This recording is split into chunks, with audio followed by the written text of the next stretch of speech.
Við erum komin að Gili í Skagafirði. Það bóndabær sem svona 6 kilometra sunnan við Sauðárkrók.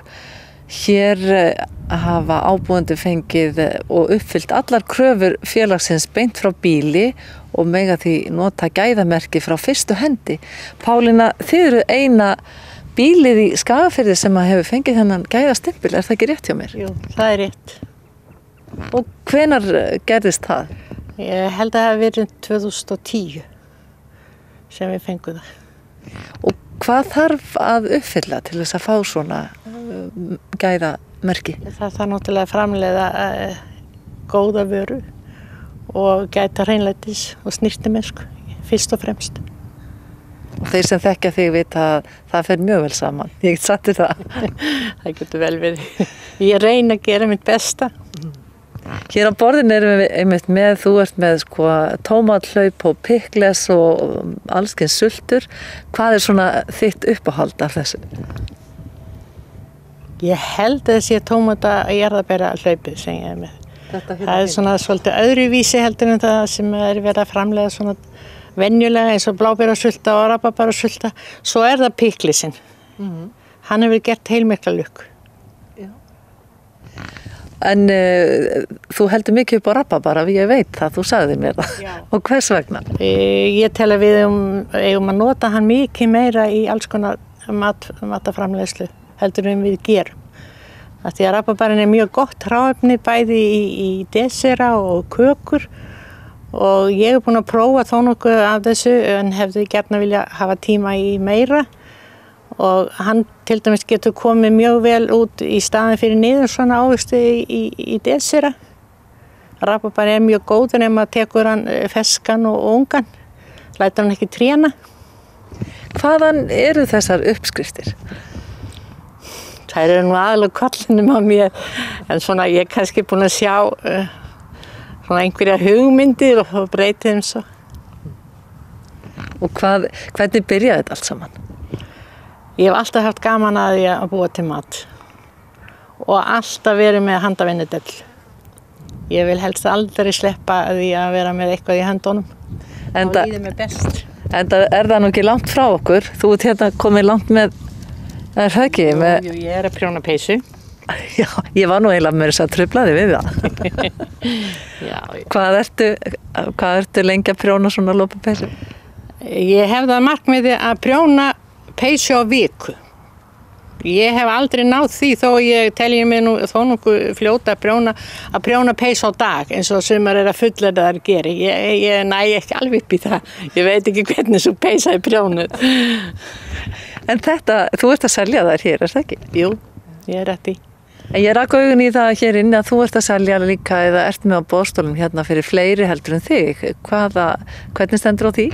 Já, til þess að geta verið með svona smá verslun þá þarf maður náttúrulega einhvern lager og ég ekki nema tímyndur að selja eina loppu sem ég vika prjónuna þannig að ég verð að fá hjálp og þetta nú mest innan fjölskyldunar og svo þetta skaffiska vinkonum mínar en það lítið að karlmenn séu að framleiða handverk sem ég með hérna, það svona aðeins.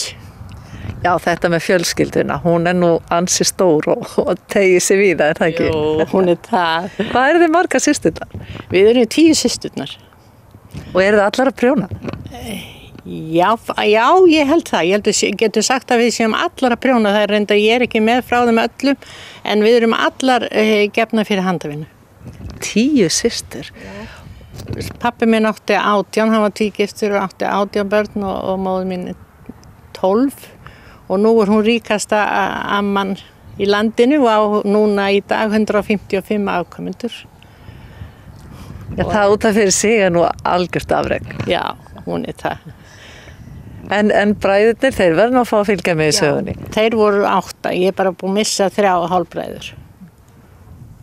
En þið eru semst allar systurnar meira minna að hjálpast að við að þetta gangi hér? Já, það má segja það. Það duglegar að hjálpa mér og við pössum hvor aðra að hlutirnir séu vel gerðir. Það nú fyrst og fremst það sem við leggjum áherslu á, það sé vel unnin vara sem við erum að selja.